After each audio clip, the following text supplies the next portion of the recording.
this Friday, a new movie opening in theaters is a love letter to the elusive job of a stunt person. The Fall Guy stars Ryan Gosling, who works as a stunt double.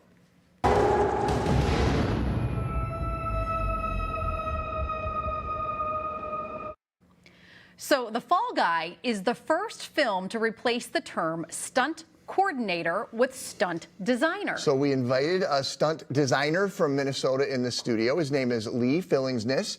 Also trains actors with swords, knives, spears, other weapons, and fight styles. Lee, welcome to Minnesota Live. Hello. Appreciate you being here. I'm really happy to be here. This is pretty awesome. How does one get into this line of work? With a lot of broken bones and bruises. I was a former fighter, actually fought for a few years for the University of Iowa on a couple teams, went to a few national championships, one world championship. And they don't tell you what you do to your joints Sure. on that. So I got out of the ring, which was probably the happiest day of my mom's life, and decided I should still make her worry. So I got into stunts. So you were a wrestler? Actually, it was a You martial said artist. fighter. Yeah, what Oh, kind of martial martial artist. arts Got did it. you do? I was a national champion in Taekwondo, competed internationally in a style called Kumdo, sword fighting, similar to one of the weapons we've got here today. Then I've done some judo, some jiu-jitsu, did wrestle for a little while, karate, aikido, capoeira. Did it all. Yeah, weaponized ADHD is really something.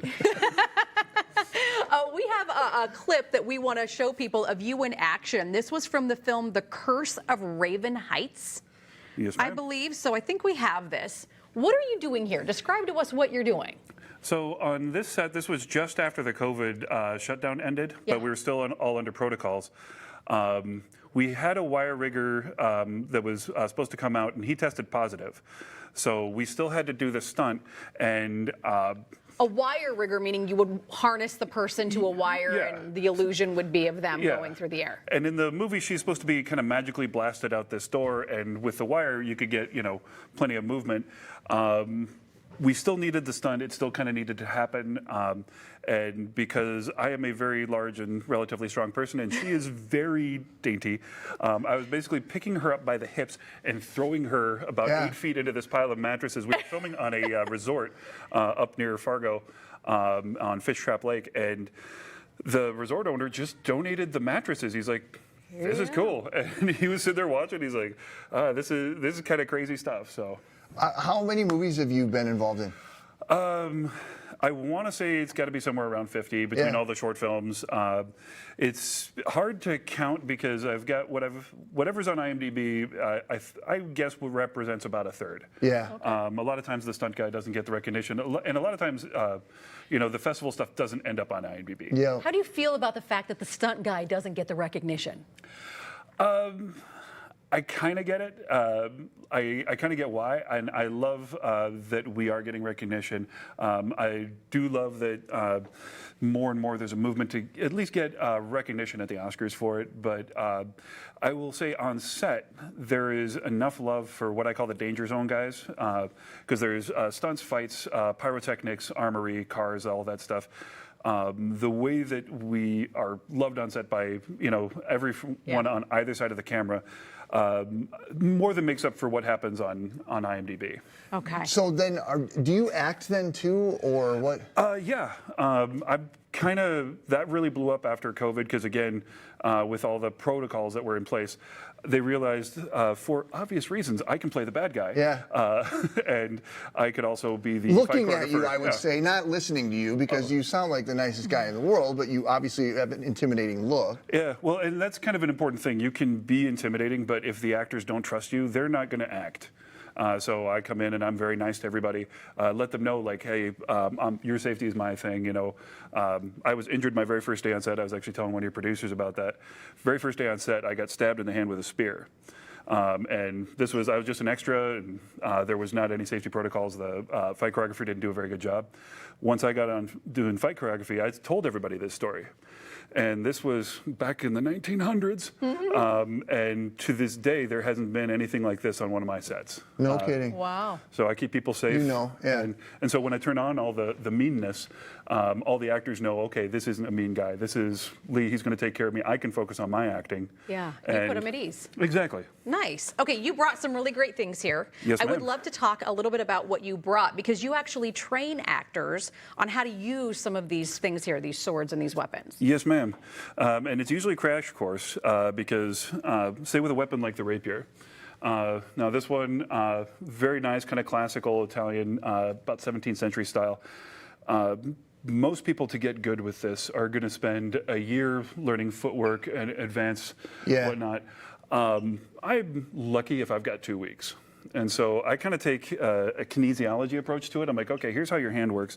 If you want to put that in your hand here, this is all blunt and very safe. Hold it like this? Yeah, now it feels kind of heavy. Yeah. But if you put your finger over that part of the guard there, Like this? and kind of turn this towards you, now it starts to feel a little lighter. Yeah, okay. Now, if you take and start to feel the strain across the muscles of your back, I call them the wing muscles.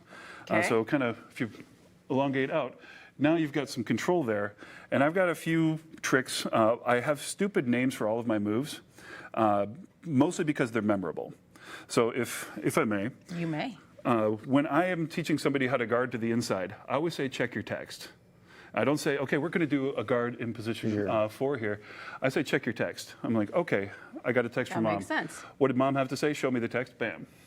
And if I'm... Oh, that's smart, yeah. I'm just going to switch to a shorter weapon here because of the table. If I'm going to the low line, basically below the belt, I'm going to check what time it is. Oh, it's 9:35.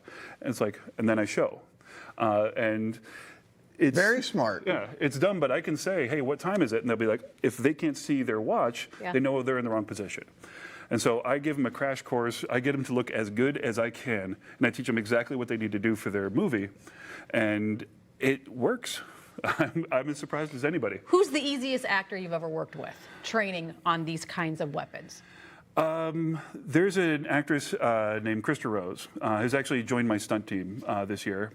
Shout out to the Fight Monkeys. I worked with her back in 21, shortly again after COVID protocols, and I did just a quick fight with her, just kind of sword to sword against another actress. And she reached out, she wanted to train with me, and within about 2 lessons, I'm like, okay, this is more than hobby. So started training her a little bit more seriously. She's been training with me now for about 3 years. She had to take some time off. She had a brand new baby. Shout out to Oliver. And But it came natural to her. And she's back in business with me, but I've hung some of my best fights on her. And she's really easy to work with. The thing with a lot of actors is they already think they know. And Krista came in with like humility and like, I want to learn, I want this. And speaking as one of the actors, like, I already know. Like That does make sense. So before you go, Megan had this question at the beginning of the show. Has your height helped or hindered you in your line of work? Yes. Yeah. Because of my size, I get a lot of bad guy roles, which means I get a lot more roles than a lot of people that are much more talented than I am. I'll straight up say that out loud. But I don't always get the kind of roles I'd like to play. I don't get a lot of Hamlets. I don't get a lot of leading men. I usually beat up the leading man. But it's... At the end of the day, I get to do crazy stunts. I get to make movies with my friends and people that become my friends. And, my mom gets to see me doing stuff like this. I mean, that's pretty cool. It is very cool. Well, awesome, Lee. Nice to meet you. Nice to meet you as well. Thank you for stopping by and for bringing all this. This was fun. We got a little crash course lesson. You'll have to try it in the commercial I know. break. I'm going to. I'm dying to, actually. I really want to touch this one. Yeah, The Fall Guy, by the way, with Ryan Gosling and Emily Blunt hits theaters this Friday.